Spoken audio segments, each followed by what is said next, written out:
Ça fait des années que je mixe maintenant, j'ai regardé des tonnes de vidéos, j'ai lu des tonnes d'articles sur le sujet et je vais vous donner les 5 meilleurs conseils que j'ai pu lire ou voir. On va commencer par un conseil tout simple, tout bête. Je sais que vous allez penser que ça sert à rien et que vous n'allez pas vouloir l'appliquer, mais prendre des pauses toutes les demi-heures, ça sert à réinitialiser vos oreilles et ça marche vraiment. En gros, si vous prenez pas de pause, vos oreilles vont être dans une tension constante, les hautes fréquences vont commencer à attaquer vos tympans qui vont se rétracter et le fait de rétracter vos tympans, ça va filtrer ces hautes fréquences. Donc plus vous allez mixer, plus votre équilibre en fait, l'EQ interne que vous allez commencer à filtrer un peu les hautes fréquences. Et quand vous allez mixer par exemple une voix, vous n'allez pas la trouver assez claire, vous allez mettre des hautes fréquences. Sauf qu'en fait, elle était assez claire, mais c'est votre oreille qui vous biaise. Et du coup, si vous écoutez votre mix le lendemain ou le surlendemain, vous allez vous rendre compte que, en fait, il y a beaucoup trop de hautes fréquences, que le mix est agressif, que c'est inaudible. Donc le fait de prendre des pauses toutes les demi-heures, 5 minutes, 2 minutes de pause, ça permet de réinitialiser un peu vos oreilles et de repartir sur une basse saine, parce que voilà, c'est comme si vous mettiez un EQ sur votre master en montant les hautes, descendant les bas, mettant des trucs dans les mid et tout. En fait, vos oreilles, c'est pareil, elles forment un EQ au fur et à mesure que vous êtes exposé au son. Et donc voilà, prenez des pauses, c'est hyper important, ça marche, vous allez voir, essayez, vous allez voir que ça va changer vos mix. Le deuxième conseil que je peux vous donner, c'est essayer d'utiliser un EQ sur toute votre session. Allez pas prendre des EQ qui donnent de la couleur, des trucs, je vais prendre un Pultec, je vais prendre un Trident, je vais prendre un machin, un SSL. Essayez juste, prenez l'EQ natif ou un Pro Q et essayez de faire d'abord toute la base de votre mix avec uniquement cet EQ. Donc vous pouvez le mettre une fois sur chaque élément et essayez de créer de l'espace dans votre mix. Essayez de voir, ok, là il y a des conflits fréquentiels, donc il y a une tension entre des éléments, j'arrive pas bien à distinguer mon kick bass.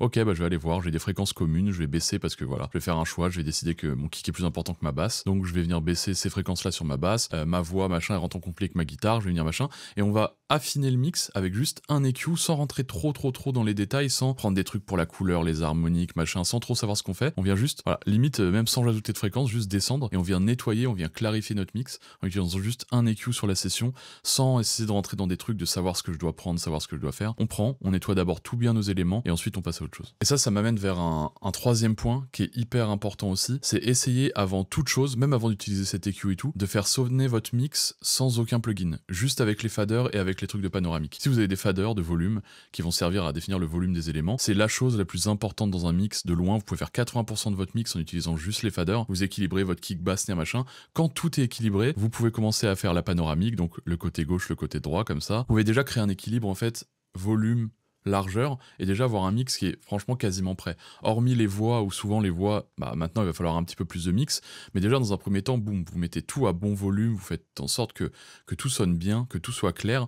Ensuite, vous pouvez faire votre truc avec l'EQ que j'ai expliqué juste avant pour vraiment clarifier votre mix, pour éviter que ce soit trop, voilà, qu'il y ait des conflits fréquentiels, qu'il y ait du masking entre les éléments. Et là, vous allez voir que juste avec une EQ, des volumes, une panoramique, votre mix il va sonner hyper bien, il va sonner peut-être mieux que si vous avez utilisé plein de plugins, parce que souvent utiliser plein de plugins surchargés, on le fait parce qu'on a l'impression tiens il manque ça, tiens il manque ça, tiens il manque ça. Mais en fait, si on démarre sur une mauvaise base, on va pas vraiment savoir ce qui manque ou ce qui manque pas, on va compresser un truc qui en fait n'est pas dans le contexte, donc ça sert à rien de le compresser. Essayez de vraiment faire votre équilibre de volume, votre équilibre panoramique, votre EQ, dans un premier temps pour vraiment construire la base de votre mix. Une fois que vous avez mis 20 minutes à faire vos volumes, votre panoramique, et vous prenez une petite pause, ensuite vous revenez, vous faites vos EQ, vous prenez une petite pause, et ensuite vous pouvez attaquer votre mix. Un point, et de toute façon tous les points vont être un peu liés, c'est voyez les choses dans leur ensemble, faites pas de mix en solo. Quand vous écoutez, mettez tout, ou alors vous mettez un par un le temps de faire les volumes, mais vous mettez d'abord votre premier élément, vous faites le volume, deuxième volume, troisième volume. Une fois qu'on a tout à bon volume, là on commence à faire la panoramique. Ensuite, une fois qu'on a tout à bon volume et qu'on a fait la panoramique, là on commence à EQ. Et voyez vraiment un ensemble, ne cherchez pas à tout rendre clair individuellement, et des éléments qui vont passer au second plan. Donc ça nous amène au dernier point, qui est de définir les priorités. D'accord, il y a des priorités de mix au sein d'un morceau, il y a des choses que vous allez vouloir mettre plus en avant et des choses qui sont plus en soutien, en retrait. Comme quand vous avez un plat dans un restaurant où il y a des éléments qui sont plus importants et des éléments qui vont accompagner, des accompagnements.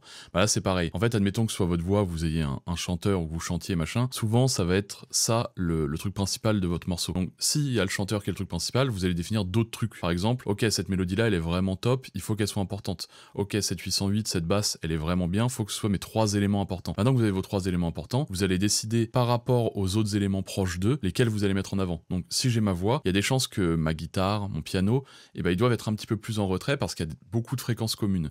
Comme il y a des fréquences communes, nos oreilles vont avoir du mal à distinguer si les deux jouent en même temps et sur les mêmes fréquences. Donc on va devoir nettoyer la guitare. Et des fois, par exemple, il faut faire des gros trous dans certains éléments qui, en fait, sont audibles, mais qui permettent de laisser de l'espace à l'élément principal. Par exemple, je vais avoir On va reprendre l'exemple du kick basse. Je vais avoir un kick que je veux vraiment important et une basse un peu plus en retrait. Bah, il y a des chances que peut-être sur la basse, je vais devoir faire un gros trou fréquentiel. Et en fait, c'est pas grave. Parce que les gens qui écoutent le morceau n'ont pas entendu l'élément individuel. D'accord? Dites-vous que les gens entendent uniquement le morceau final. Donc si vous faites des trucs, même si c'est des trucs qui vous paraissent énormes, genre, je sais pas, prendre un piano, vous trouvez qu'il y a quand même un conflit avec la voix, même si le piano sonne bien, bah en fait, vous allez prendre j'en sais rien, vous allez prendre 2000 Hz, vous allez le baisser de 7 dB, 8 dB. Le piano, évidemment, il va en pâtir, mais en fait, sur l'ensemble du morceau, ça va créer une cohérence. On entendra toujours la mélodie du piano, il y aura toujours l'importance qu'il faut, et la voix sera vraiment mise au premier plan. Donc ça, c'est hyper important de définir son ordre de priorité pour venir creuser les éléments qui sont un petit peu minoritaires, parce que ça permet déjà d'avoir plus de clarté, ça permet de faire en sorte que nos éléments principaux sautent vraiment devant, et que les autres continuent d'accompagner, viennent remplir, et viennent aider les éléments principaux. Et en fait, c'est leur place dans le mix, donc c'est ce qu'il faut comprendre. On définit un ordre d'importance de place dans le mix et on choisit, et on n'hésite pas à faire des trucs qui sont parfois drastiques.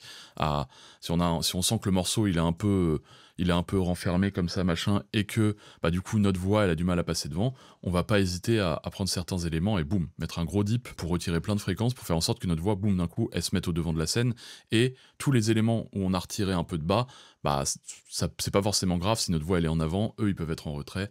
D'accord, c'est des choix, faut pas chercher à ce que tous les éléments soient le mieux possible individuellement. Il faut dans un ensemble définir des priorités, faire des choix et assumer ses choix. Donc voilà, c'est des conseils assez qui peuvent sonner un peu basiques, mais si vous les appliquez, vous allez voir que vos mix vont s'améliorer vraiment. D'abord, on définit les volumes, tac tac, on définit la panoramique, on vient avec une EQ, essayer de rendre ça clair, on définit un ordre de priorité, on prend des pauses, surtout hyper important, et une fois que c'est fait, déjà vous avez une base de mix qui est déjà au-dessus de 90% de ce que vous pouvez faire ou entendre. Donc voilà, n'hésitez pas à faire comme ça. Si la vidéo vous a plu, n'hésitez pas à laisser un like, suivre la chaîne si c'est pas déjà fait. On se retrouve sur Insta, on se retrouve sur YouTube la semaine prochaine. Merci de m'avoir écouté.